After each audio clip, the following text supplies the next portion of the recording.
प्रिय बच्चों, हम लोग महाकवि माघ का प्रभात वर्णन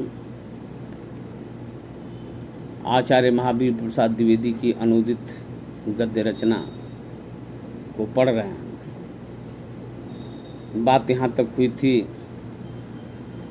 कि प्रातःकालीन संध्या अपनी रात अम्मा से कह रही है कि अम्मा मैं भी आती हूँ, और वह भी उसी के पीछे दौड़ गई। अंधकार गया, रात गई, प्रातःकालीन संध्या भी गई, विपक्षी दल के एकदम ही पैर उखड़ गए। तब रास्ता साफ देखकर वासर विधाता भगवान भास्कर, वासर विधाता यानी दिन के विधाता, दिन को बनाने वाले भगवान भास्कर यानी भगवान सूर्य ने निकल आने की तैयारी की। कुलिशपाणी इंद्र की पूर्व दिशा में नए सोने के समान उनकी पीली पीली किरणों का समूह छा गया। कुलिशपाणी यानी पाणी माने हाथ, कुलिश माने वज्र, जिसके हाथों में वज्र हो। ऐसे इंद्र की पूर्व दिशा में नए सोने के समान उनकी पीली पीली किरणों का समूह छा गया। उनके इस प्रकार आविर्भाव से एक अजीब ही दृश्य दिखाई दिया। आपने बड़वा नल का नाम सुना ही होगा। वो एक प्रकार की आग है जो समुद्र को जलाया करती। 3 प्रकार की आग होती है, बाणवाग्नि, दावाग्नि, जठराग्नि। बाणवाग्नि समुद्र में लगती है, जठराग्नि उदर में पेट में लगती है, और दावाग्नि जंगल में लगती है। सूर्य के उस लाल पीले किरण समूह को देखकर ऐसा मालूम होने लगा जैसे वही बाणवाग्नि समुद्र की जलराशि को जलाकर त्रिभुवन को भस्म कर डालने के इरादे से समुद्र के ऊपर उठ आई। यदि प्रातःकालीन सूर्योदय होते हुए हम किसी नदी के किनारे खड़े हो जाएं, समुद्र के किनारे खड़े हो जाएं, कि सूर्य की लाल लाल पीली पीली किरणों से सारा जल ही रक्तमय हो उठता है, और ऐसा लगता है जैसे जल में आग लग गई। धीरे धीरे दीननाथ का बिंब क्षितिज के ऊपर आ गया। दीननाथ, दिन के नाथ, दिन के स्वामी अर्थात सूर्य का बिंब क्षितिज, क्षितिज उस स्थान को कहते हैं जहाँ पृथ्वी और आकाश मिलते हुए से मालूम पड़ते हैं, उस स्थान को क्षितिज कहते हैं। सूर्य का बिंब धीरे धीरे क्षितिज के ऊपर आ गया। तब एक और ही प्रकार के दृश्य के दर्शन हुए।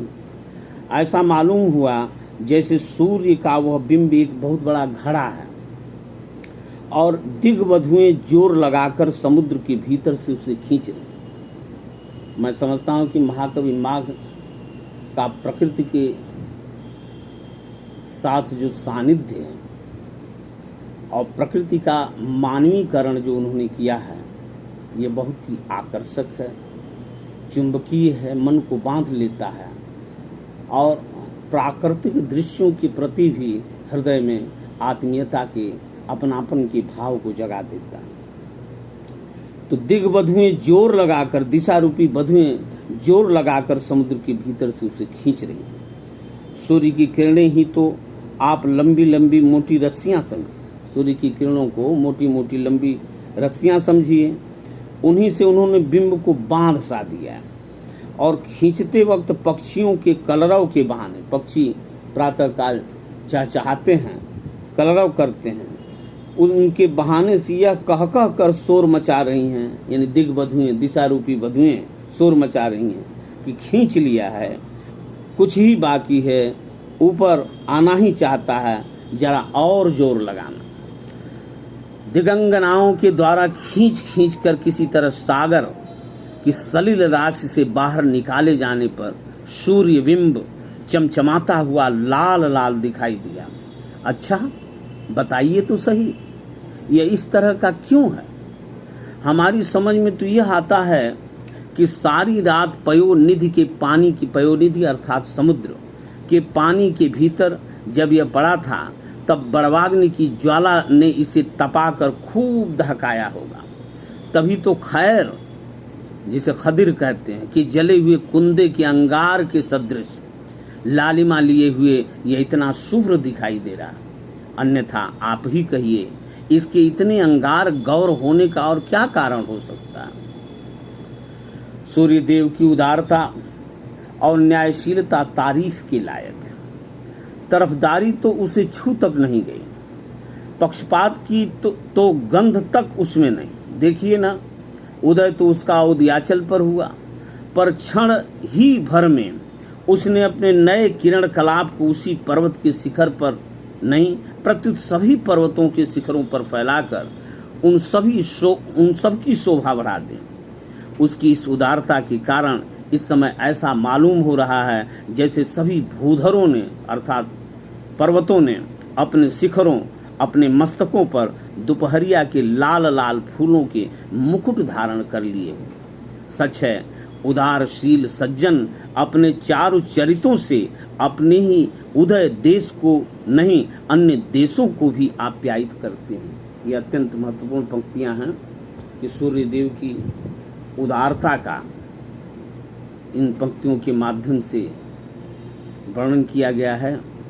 ये बड़ा ही प्रेरक प्रसंग है और इससे सूत्र निकला है जीवन का कि सत्य है कि उदारशील सज्जन अपने चारु चरित्रों से यानी सुंदर चरित्र से अपने ही उदय देश को नहीं बल्कि अन्य देशों को भी आप्यायित कर लेते हैं, प्रभावित कर लेते हैं, प्रेरित करते हैं।